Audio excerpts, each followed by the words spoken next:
E o vídeo de hoje vamos falar sobre sistemas de impermeabilização que são muito importantes para quando você estiver na sua obra, estiver no seu planejamento, no seu projeto, saber exatamente qual tipo de sistema de impermeabilização serve para quê. Afinal, você não vai querer ver corrosão na sua estrutura, dentro do aço, você não vai querer ver bolor, mofo, enfim. Então, se você gostou da ideia desse sistema de impermeabilização, já clique em gostei, deixa seu comentário. O vídeo está comprido, mas está com muita informação bacana, beleza? Te vejo no vídeo, bora lá!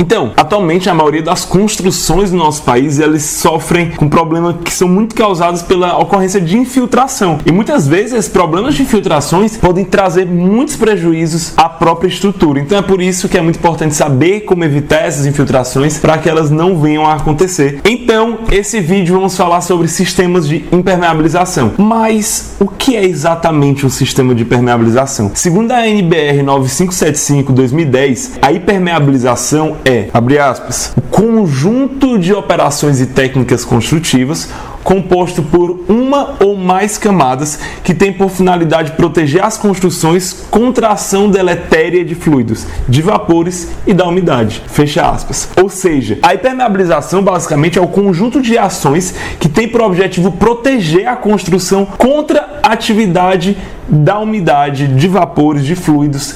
Então, se esses agentes eles se infiltrarem na construção, pode ter certeza que pode ocorrer problemas como formação de bolores e mofos que vão poder prejudicar a saúde de pessoas que possam frequentar o ambiente e, em casos mais graves, pode até corroer a armadura do concreto e vai comprometer a segurança da estrutura da construção. Então, o ideal é que o sistema de permeabilização já esteja presente no projeto da construção, seja qual for o empreendimento a ser construído, uma vez que não existem restrições ao uso de sistemas, de medida que você saiba qual utilizar, e é por isso a importância desse vídeo. Porque qualquer área é passível de receber líquidos, qualquer área é passível de entrar em contato com outros agentes agressivos e pode ser impermeabilizada. É importante que o projeto de impermeabilização ele esteja presente e seja realizado, porque os custos referentes ao reparo em caso de patologias causadas por conta de infiltrações podem ser inúmeras vezes maiores do que a impermeabilização foi executada durante a obra como medida de prevenção. Então, é melhor que a gente entenda a classificação dos tipos de impermeabilização, que basicamente são dois aqui. A impermeabilização rígida e a flexível. E aqui nesse vídeo eu vou destrinchar um pouco cada uma delas. A começar pela rígida. Então, na impermeabilização rígida, é um tipo de impermeabilização que é ser utilizado tipo uma camada impermeável de uma argamassa, vamos dizer assim. Esse tipo de impermeabilização, ela acontece por meio da inclusão de aditivos químicos hidrófugos, ou seja, produtos químicos que repelem a água. E isso é aliado à correta granulometria dos agregados que são adicionados na argamassa de impermeabilização, de modo que vai reduzir a porosidade do elemento. E essa argamassa, que a gente chama de camada de estanque, ela é aplicada diretamente sobre a base, que geralmente não há outras camadas complementares como mantas e outros produtos. Então, essa impermeabilização rígida possui uma baixa capacidade de absorver deformações, principalmente fissuras e trincas. Por isso ela é indicada para áreas que não sofrem movimentação, não sofrem vibração, exposição solar ou variação térmica. Então, se você pensar um pouquinho na nossa obra, você vai pensar em locais como poço de elevador, reservatório inferior de água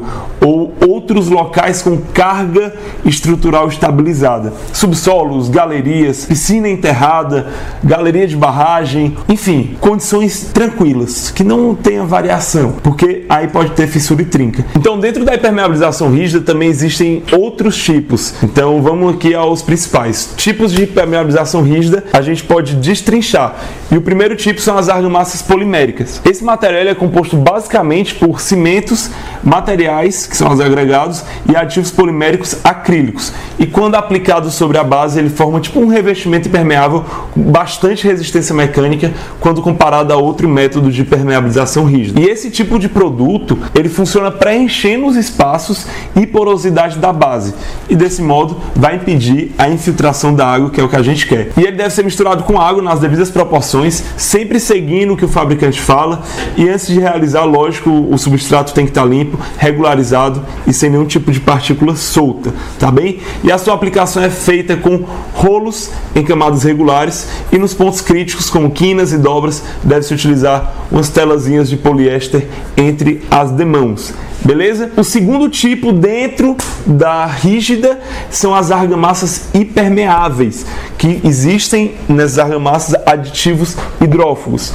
Esse tipo de argamassa permeável ela é feita de um modo semelhante à argamassa convencional, mas com o uso de algum aditivo hidrófugo, ou seja, que vai repelir a água. E o que podem ser esses aditivos? Os hidrofugantes podem ser sais que reagem com a cal livre da pasta de cimento e formam saizinhos cálcicos que são insolúveis, ou um material hidrófugo parecido com isso, mas que não reagem com componentes do cimento, já sendo adicionado na sua forma final. E esses materiais eles vão repelir a água, porque a ação de carga elétrica e toda aquela química física, que não vale a pena falar um pouco nesse vídeo, são formados na superfície. Então, esse tipo de sistema é muito utilizado em vigas baldrames, como você geralmente deve ver essa impermeabilização quando está na obra, e em pisos que estão em contato com o solo. E a principal vantagem desse tipo é a facilidade para realizar a aplicação, já que todo esse processo é praticamente o mesmo do convencional. E existe um baixo custo, pois o aditivo hidrófugo ele possui baixo custo e não é necessário mão de obra especializada. Porém, em cima de tudo isso, tem a desvantagem que ele possui resistência à movimentação mecânica menor quando comparado aos outros. Pronto, falamos de dois tipos, agora bora para o terceiro, que são as resinas epóxi. Dentro do sistema de permeabilização rígido, a resina epóxi é a solução mais nobre. Ela possui uma maior resistência, tanto mecânica quanto química. E é por esse motivo que ela é muito utilizada na proteção anticorrosiva do concreto e da argamassa. E em ambientes mais agressivos, como reservatórios de produtos químicos sem grandes movimentações e em estruturas e tubos metálicos também. Mas a desvantagem é que possui um custo mais elevado que os processos anteriores, porque quando é melhor, geralmente pode ser mais caro, então acontece isso. Agora, dito sobre o sistema rígido, vamos para o sistema de impermeabilização flexível, que são os dois tipos, rígido e flexível. Sobre o flexível, ele corresponde a um conjunto de materiais ou produtos que podem ser aplicados nas partes da construção que estão sujeitas à fissuração. E esses materiais ou produtos podem ser divididos em dois tipos. O primeiro dos flexíveis é o moldado no local da obra e a gente chama de membrana. Possuem espessuras variadas e exigem a aplicação em camadas superpostas e é observado para cada produto um tempo de secagem diferenciado.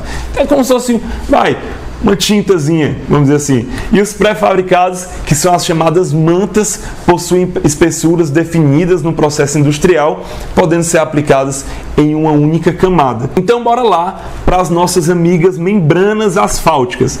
As membranas, como eu acabei de falar, elas são compostas pela sobreposição de camadas de asfalto e elas vão se diferenciar de acordo com o tipo de asfalto e dos polímeros que são empregados. E esse tipo de impermeabilização, ele costuma apresentar uma maior dificuldade de fiscalização e controle da espessura. Lógico, se a gente compara com um processo industrial, vai ter uma perda de controle, como em qualquer outra área feita em loco. E para fazer essa membrana, a gente vai utilizar blocos de asfalto derretidos, e o seu recheio é basicamente feito com polímeros estruturantes, que podem ser véus de fibra de vidro, tela de poliéster ou nylon e véus de polietileno.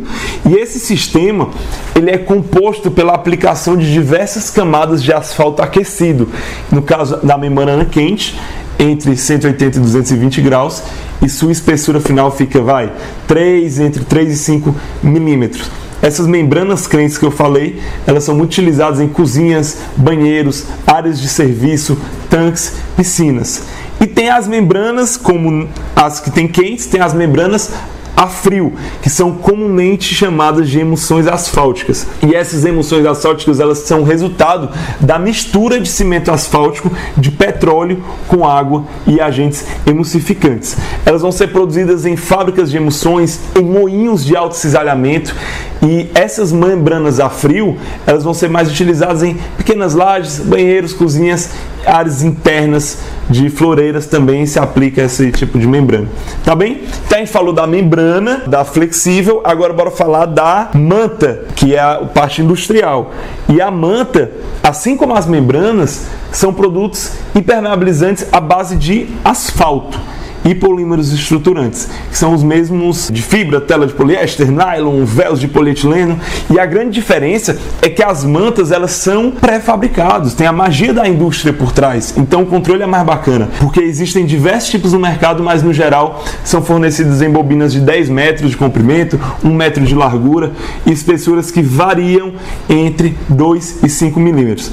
Tá bom, Igor, mas quais são as vantagens da manta asfáltica? Gente, a manta asfáltica, ela tem uma alta resistência a esforços mecânicos, ela tem uma elevada flexibilidade, ela dura muito, ela tem uma resistência à faixa de temperatura, a esforços de furo, que são os esforços de impulsionamento, e elas também têm essas vantagens e também tem vários tipos de mantas asfálticas. Então, como foi dito anteriormente, existem características dentro das mantas. Os mais comuns do mercado entre as mantas asfálticas, vê que aqui no vídeo eu estou destrinchando cada um tipo, e agora eu vou destrinchar as mantas asfálticas que estão dentro do sistema de permeabilização flexível.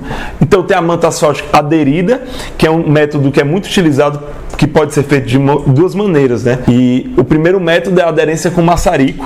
Nesse caso, a chama ela é direcionada de modo que aqueça a superfície de aderência da manta e a base do substrato, fazendo com que se colem. E é necessário ter os devidos cuidados relacionados à intensidade da chama, porque a temperatura elevada não pode danificar a manta e comprometer a impermeabilização. O segundo é a aderência com asfalto. E nesse caso, a manta é colada em uma superfície utilizando o asfalto aquecido. O próximo tipo são as mantas asfálticas flutuantes. E nesses sistemas, a manta está não colada ao substrato. Sua aplicação é feita de forma que a manta venha envelopar a estrutura, mas sem aderir à base. E geralmente são aplicadas em superfícies planas que sofrem grandes deformações.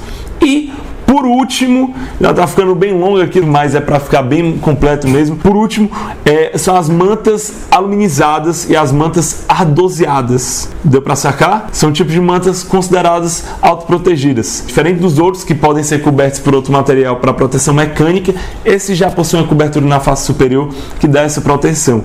Beleza? Essa manta aluminizada, ela possui uma lâmina de alumínio, e a manta ardoseada possui uma camada de grânulos de agregado mineral, que é justamente o nome que leva o ardoseado, que é o ardósia.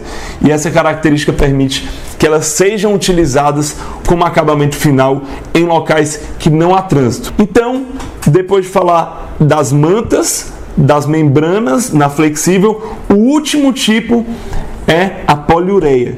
E esse tipo de permeabilização flexível é resultado de uma reação química entre a poliamina e isocianto, quando aplicado de uma forma, uma camada plástica, com forte aderência ao substrato. Então, as principais características da poliureia são a elevada resistência a ataques químicos, a abrasão, alta flexibilidade, resistência ao furo, e sua aplicação vai exigir uma mão de obra mais especializada, pois possui uma margem pequena para possíveis erros. O seu uso ele é muito indicado para locais com ambientes agressivos, por isso que é mais caro, funciona melhor para qualquer tipo de ambiente, como piso de reservatório, piso industrial, arquibancada, e costuma ter um custo maior, lógico, quando a gente compara a todos esses que a gente falou aqui, e não possui a possibilidade de acabamento personalizado, pois a sua cura ela acontece em até 12 segundos. Então é isso, terminamos aqui o vídeo de sistemas de impermeabilização. O vídeo ficou bem comprido, bem completo. É bem possível que você tenha que voltar para entender algum ponto que ficou um pouco nebuloso aí na sua cabeça. Para assistir de primeira é meio complicado, mas então volte, assista, use como um sistema de pesquisa também, que é o que a gente está querendo fazer aqui dentro do canal do Inova. Se você for ver os outros vídeos lá dentro do blog do Inova Civil, vai ter muito conteúdo para que você possa estudar, que você possa entender os sistemas em geral que é necessário para que um bom engenheiro possa saber onde utilizar o que. Então tem argamassa, tem vídeo de sistema de permeabilização, de barragem, enfim. Estamos fazendo toda semana um vídeo em relação a isso. Se você gostou, clique em gostei, beleza? Um vídeo desse aqui é bastante pesquisa, bastante trabalho, então dá uma curtidazinha, deixa seu comentário, que eu tenho certeza que isso é o que dá o gás aqui para a equipe do Inova continuar o trabalho em cima desses conteúdos. Então clique em gostei, deixe seu comentário e eu te vejo no próximo vídeo. Até lá!